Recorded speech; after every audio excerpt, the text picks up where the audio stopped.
Welcome to This Week in Education, where the very ground beneath our schools is shifting. Seriously, there are these huge battles raging over the absolute fundamentals, how we teach our kids to read, how we pay for their schools, and yeah, what role AI is going to play in the classroom. So we're going to break down these massive debates and what they really mean for the future of learning.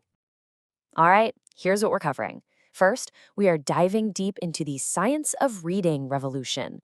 Then we're going to follow the money, because you always have to follow the money, right? We'll see who's winning and who's losing and some critical funding fights. After that, we'll check out the federal government's new playbook for AI. And finally, we'll hop across the pond to see if the UK might have found a better way to do school reform. So, first up, we have got this huge movement to completely overhaul how American kids learn to read. It's all centered on this approach called the science of reading. And believe it or not, the epicenter of this entire shift right now, it's California. And let me tell you, the stakes here could not be higher. Get this. In California, nearly 60% of all third graders are reading below their grade level. That's not just a statistic on a chart. That is a foundational crisis. I mean, if you can't read, how can you learn anything else? So, in response to that crisis, California's legislature just did something pretty incredible. They unanimously passed a landmark bill committing a massive $200 million to get evidence-based, phonics-focused instruction into classrooms all over the state. And it's not just California. They are not alone in this. Michigan is also making a huge investment, putting up a combined $97 million to completely transform its own approach to reading. We're talking new materials, teacher training, the whole shebang. But here's where it gets really interesting. These two states are tackling the exact same problem with totally different philosophies. California is going with a more flexible, voluntary approach, hoping to get teachers to buy in. Michigan, on the other hand, is being a bit more prescriptive, tying its money to future mandates and competitive grants to see what actually works best. Okay, all this talk about hundreds of millions of dollars, it kind of begs a big question, right? Where does all this money actually come from? And that question is at the very heart of an even bigger, more complicated fight that's brewing all across the country over how we pay for our schools. If you look at these three states, you can really see just how different these funding battles are. You've got Iowa, where a formula change is really squeezing rural schools. Then there's Ohio, where it's an all-out brawl over public versus private school funding. And then, in Texas, a totally new collaborative model might just be a lifeline for their struggling rural districts. Let's just zoom in on Ohio for a second, because this is pretty wild. A court-mandated plan figured out that it would take over $3 billion to fund public schools fairly. So what did the state legislature provide? Less than a tenth of that, just over $280 million.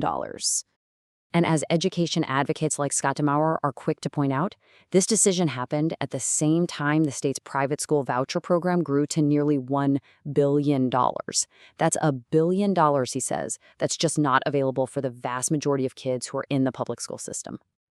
So while states are duking it out over these funding issues, another force is quietly entering the classroom. It's one that promises to change everything. And it doesn't need new buildings. I'm talking about artificial intelligence. And guess what? It now has official backing from the federal government.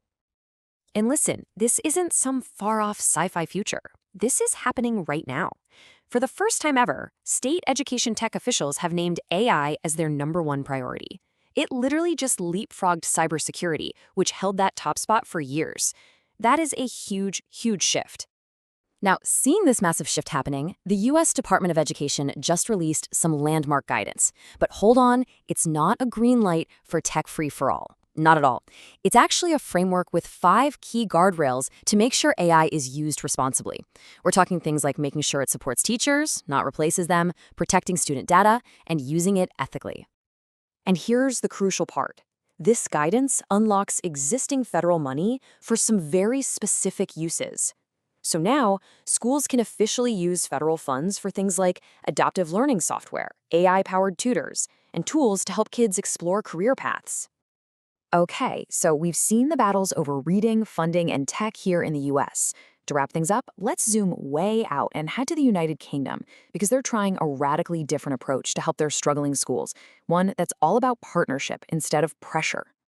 And the scale of their investment is, well, it's just staggering.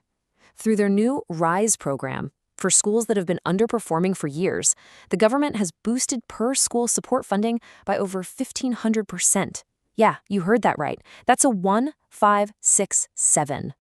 And that money isn't just being thrown around, it comes with a really clear mission. The whole program is laser focused on 4 key areas: getting better at English and math, improving early learning, boosting attendance, and making sure disadvantaged students get the support they need. It really is about partnership over punishment. And this shift is about way more than just money. They're actually changing the entire accountability system. The UK is getting rid of those simplistic, single-word ratings for schools, like inadequate, and instead they're moving to these detailed report cards that give parents a much clearer, more honest picture of how a school is really doing. So what did we see today?